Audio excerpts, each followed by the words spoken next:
no pide perfección, pide coherencia entre lo que creemos y lo que hablamos.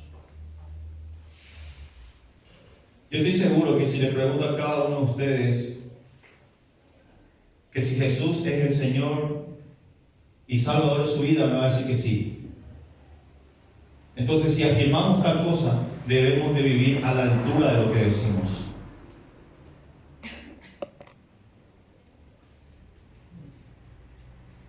Dietrich Bonhoeffer dijo: en Cristo la verdad no es algo que decimos, sino alguien a quien obedecemos. Así que desechemos la mentira para que el cuerpo de Cristo no sea dañado. Punto 2. Controla tu enojo y no des lugar al diablo. Controla tu enojo y no des lugar al diablo. Fíjense lo que dicen los versículos 26 y 27. Airaos, pero no pequéis. No se ponga el sol sobre vuestro enojo, ni deis lugar al diablo.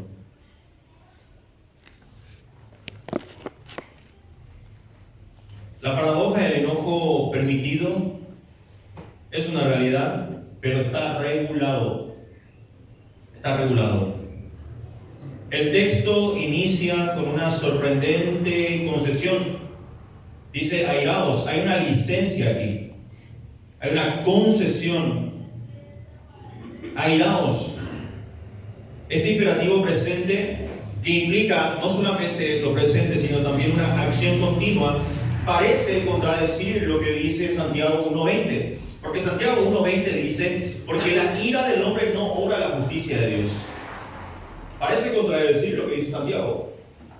Sin embargo, el término aquí denota una indignación justa ante el mal. Como Jesús, por ejemplo, que en Marcos 3:5 estaba indignado por la dureza del corazón de las personas. La clave está en la acotación, no en la concesión, no en la licencia. La clave está en la acotación, en lo que sigue. Dice: airaos, pero, ¿qué dice? No pequéis. El verbo aquí es un presente y con la negación no establece un límite absoluto. La emoción no debe convertirse en acción pecaminosa. No debe. Y hay un peligro cuando incubamos el enojo. La frase "no se ponga el sol sobre vuestro enojo" se refiere a una ira prolongada que se fermenta.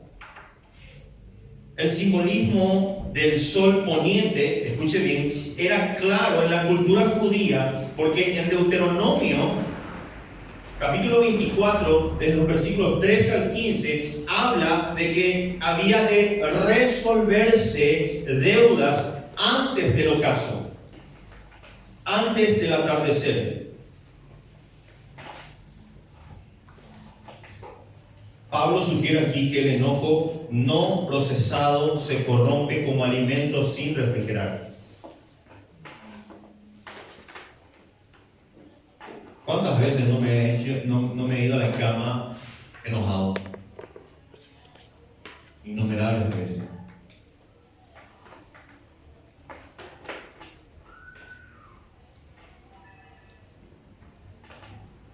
La puerta espiritual al reino de las tinieblas está abierta cuando el enojo no es solucionado. La advertencia de Pablo es clara aquí: ni deis lugar al diablo. Aquí no solamente está empleando un término de lugar, sino también espacio.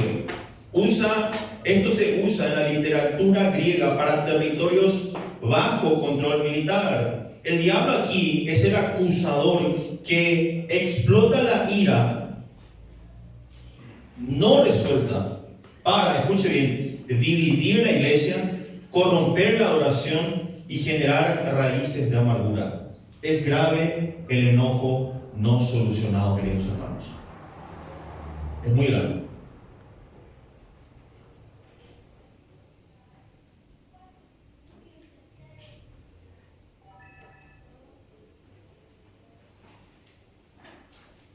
Le voy a hacer una pregunta y usted contéstese dentro de sí mismo.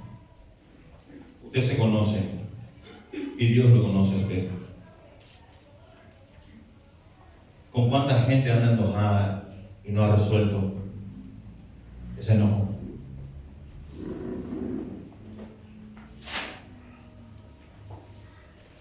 La implicación de todo esto es que el enojo no es un pecado en sí mismo, pero su manejo, escuche bien, inadecuado sí lo es. Sí lo es. Aquí Pablo nos está prohibiendo que nos enojemos. Dice, pueden enojarse, pero que ese enojo no los lleve a pecar. El tiempo no cura la ira no resuelta. El tiempo curará, dicen por ahí, pero el tiempo no cura la ira no resuelta, más bien la cristaliza. De ahí el plazo de un día. Las reconciliaciones pospuestas, escuche bien, las reconciliaciones pospuestas son campos misioneros para el diablo. Como por ejemplo en la parábola del siervo despiadado, Mateo 18.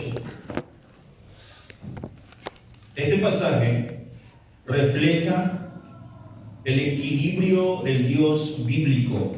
Escuche bien, el Dios de la Biblia se aira contra el pecado, pero es lento para la ira. Ahora, ¿dónde se resuelve esta cuestión? En la cruz. La cruz resuelve esta paradoja. En la cruz, la ira santa de Dios y su amor se encuentran modelando cómo debemos de manejar nuestros conflictos. Así que, queridos hermanos, tenemos que hacer una reflexión de nuestras propias vidas y ver dónde estamos parados. Porque fuimos llamados a salvación para vivir una vida santa que agrada al Señor. Y si estamos haciendo lo contrario, estamos haciendo mal las cosas. En punto 3, trabaja con tus manos y sé generoso. Trabaja con tus manos y sé generoso. Fíjense lo que dice el versículo 28.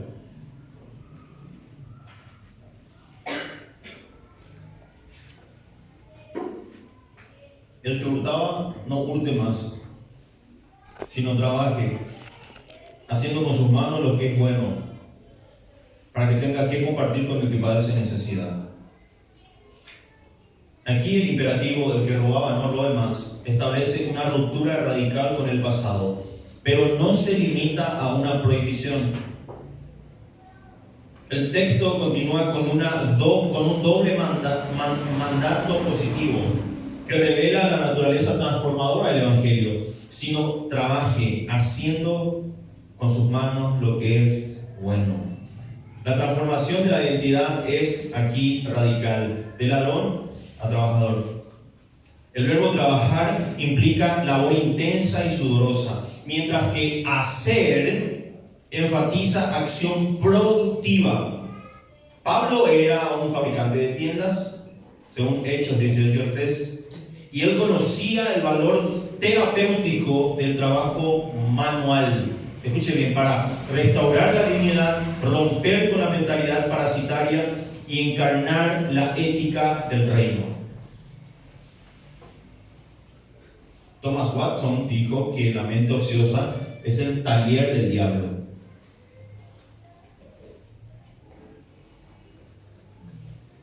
El propósito aquí es trascendente, que tiene que llevarse a la generosidad. La frase "para que tenga que compartir con el que tiene necesidad" es un término técnico para compartir lo que hemos ganado.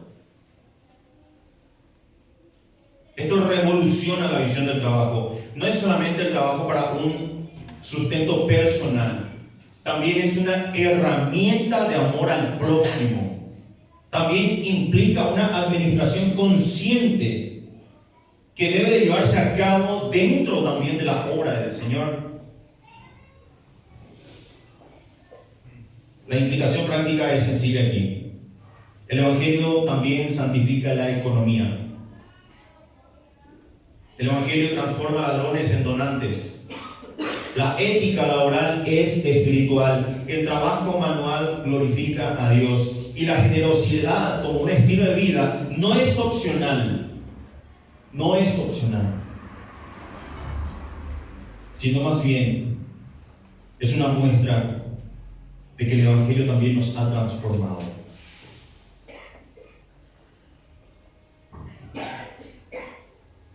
Clemente de Alejandría,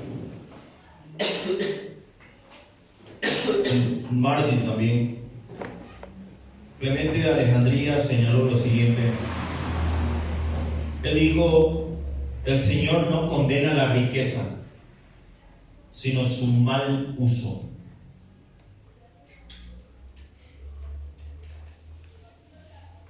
Santiago hace una confrontación dura hacia el rico, que confía en sus riquezas, evidentemente.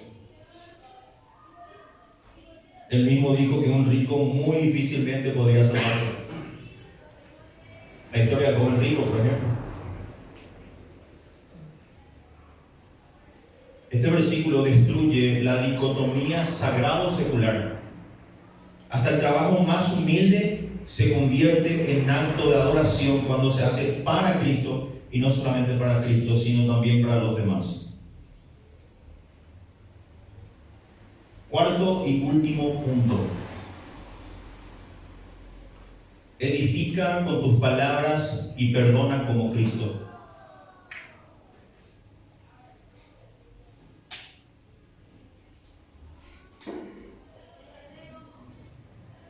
Aquí hay una revolución en el lenguaje cristiano. Fíjese lo que dicen los versículos 29 al 32. Ninguna palabra corrompida salga de vuestra boca, sino la que sea buena para la necesaria edificación, a fin de dar gracia a los oyentes. Y no contristéis al Espíritu Santo de Dios, con el cual fuisteis sellados para el día de la redención. Quítense de vosotros toda amargura, enojo, ira, gritería y maledicencia y toda malicia. Antes sed benignos unos con otros, misericordiosos, perdonándonos unos a otros, como Dios también os perdonó a vosotros en Cristo. Pablo establece un contraste aquí radical entre dos tipos de comunicaciones. Él dice: ninguna palabra corrompida salga de vuestra boca, sino la que sea buena para la necesaria edificación. Aquí hay un término interesante: corrompida. Escuche bien, originalmente se describía a una vegetación podrida o a un pescado descompuesto. ¿Ha olido alguna vez un pescado podrido?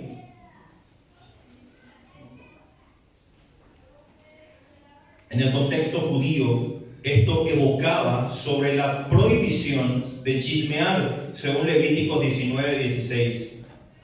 El apóstol va más allá de prohibir lo negativo, exige un lenguaje que imparta gracia a los oyentes.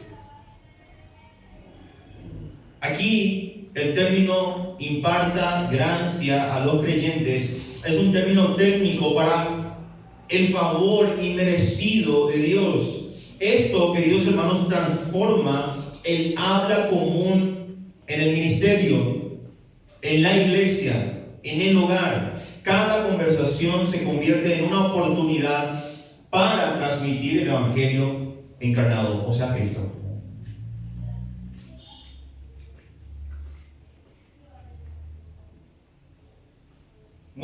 contrario al versículo 26, donde encontramos una licencia, una concesión, aquí no hay ninguna concesión.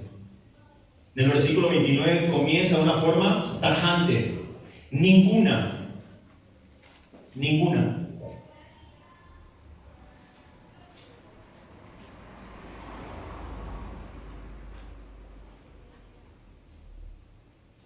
También esto puede llevar a la vulnerabilidad del espíritu. La advertencia del versículo 30 dice: y no entristezcáis o no contristéis al Espíritu Santo. Contiene aquí lo que en teología llamamos antropopatía. Es una atribución, escuche bien, de pasiones o sentimientos humanos a un ser, especialmente a una deidad sorprendente que está por encima de nosotros. El verbo describe aquí el dolor de un ser amado, como Jesús en Getsemaní, por ejemplo. Él estaba con un dolor tremendo cuando oró en Getsemaní. El Espíritu, dice ahí el versículo 30, os selló para el día de la redención. Es el mismo que gime cuando el lenguaje destructivo fractura la unidad que Él creó. El sello, imagen de propiedad y seguridad real, se contrasta con la tristeza divina. Una paradoja, escuchen bien, hermanos, que muestra la seriedad del pecado verbal.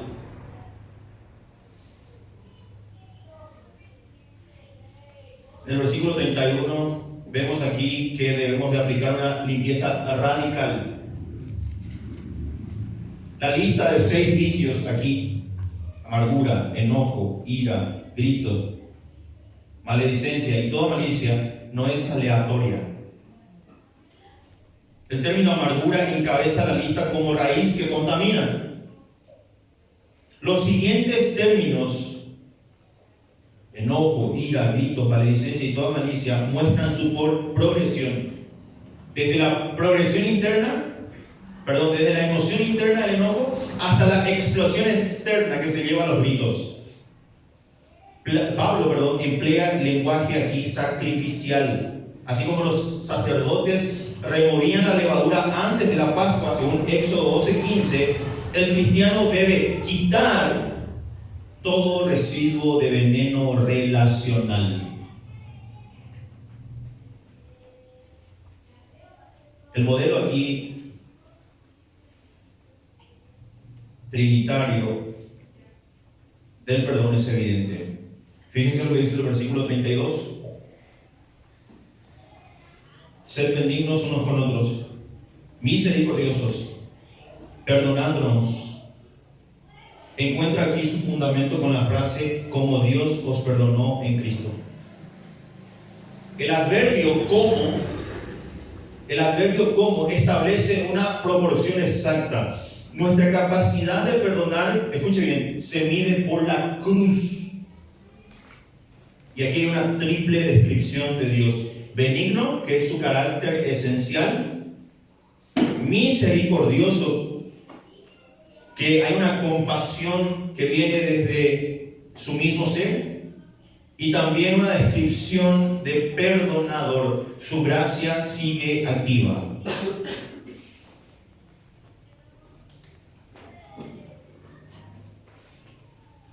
La pregunta es fácil llevarlo a la práctica esto? ¿Qué dicen? ¿A quién le resulta fácil? Puede levantar la mano libremente. A ver si nos da una receta o la fórmula. No es fácil.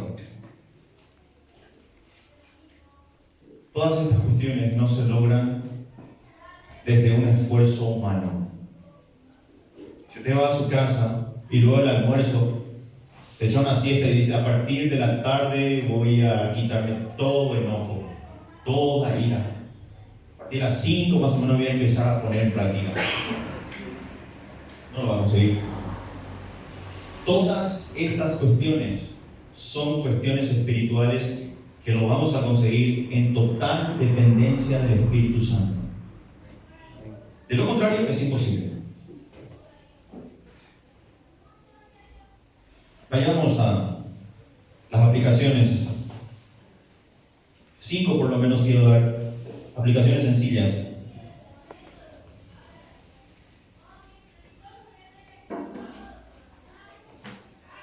Número 1. Examina tu lenguaje.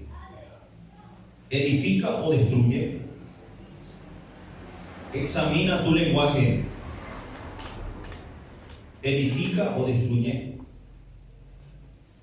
Tenemos que aprender a reemplazar palabras que no edifican, a desechar palabras que no son de bien, chismes, quejas, murmuración y demás cuestiones que para nada edifican. Tenemos que aprender a hablar con un lenguaje edificante, una afirmación, una verdad con amor, una exhortación bíblica. Pero aquí hay una pregunta que confronta, o mejor dicho, dos preguntas que confrontan. ¿Hay alguien en tu vida que haya dejado de hablarte porque lastimaste con tus palabras? Si grabáramos tus conversaciones privadas, ¿escucharíamos a alguien que da gracia o que envenena?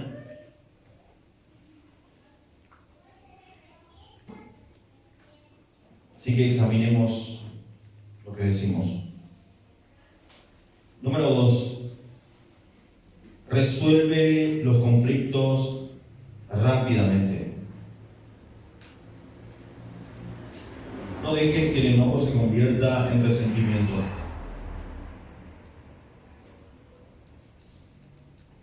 Y una de las cosas más pesadas de sobrellevar es la falta de perdón.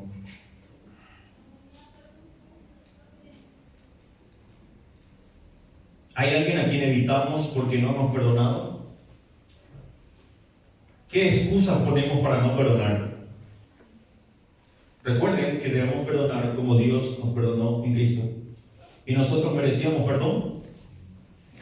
¿Merecíamos? ¿Por qué nos cuesta entonces perdonar?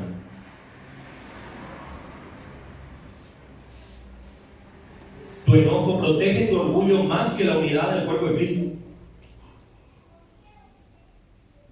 Número 3. Trabaja con integridad y generosidad. También honra a Cristo en tu trabajo. Comparte con quienes tienen necesidad.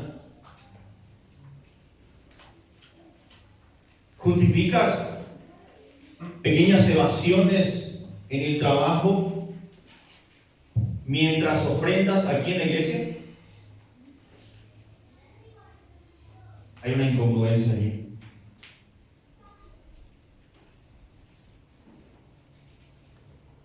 ¿Cuándo fue la última vez que compartiste recursos con alguien sin esperar nada a cambio? Número 4. Perdona como Cristo te perdonó.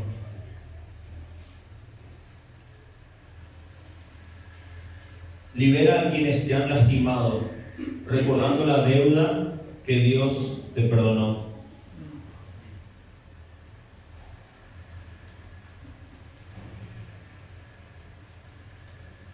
¿Guardas una lista mental de ofensas pasadas mientras cantas maravilloso es tu amor?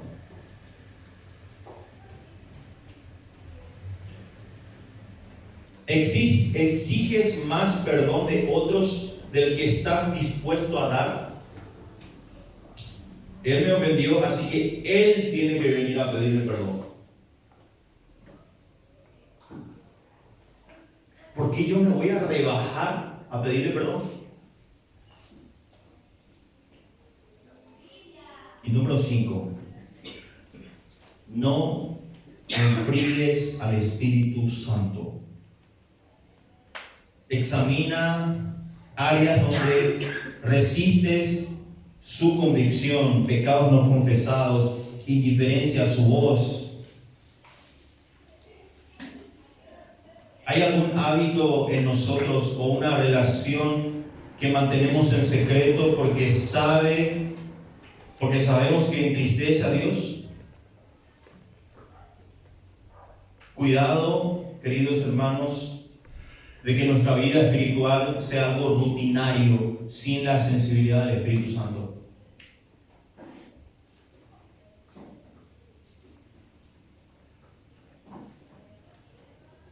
Si este pasaje fuera el termómetro de la vida cristiana, ¿qué temperatura marcaría en nosotros? ¿Fervor o tibieza? En conclusión, este pasaje no es solo una lista de reglas, es un llamado a vivir de manera coherente con el Evangelio que decimos creer. Dios, queridos hermanos, no nos pide perfección, no nos pide, pero sí un corazón dispuesto a hablar con verdad aunque nos cueste, manejar el enojo sin pecar, trabajar honestamente, perdonar como Cristo nos perdonó y cuidar nuestras palabras. Queridos hermanos, ¿nuestras vidas muestran el poder transformador de Cristo o solo es una religión de apariencias? El mundo, queridos hermanos, y con esto concluyo, no necesita más cristianos perfectos, sino creyentes auténticos que, aunque tropiecen, se levanten y reflejen la gracia de Dios en todo lo que dicen y hacen. Que nuestras vidas hablen tan fuerte que las personas vean a Jesús antes que nuestros errores y que nuestro amor los convenza de que el Evangelio es real. Amén, hermanos. Que el Señor les bendiga. Vamos a ponernos en pie. Vamos a terminar esta parte.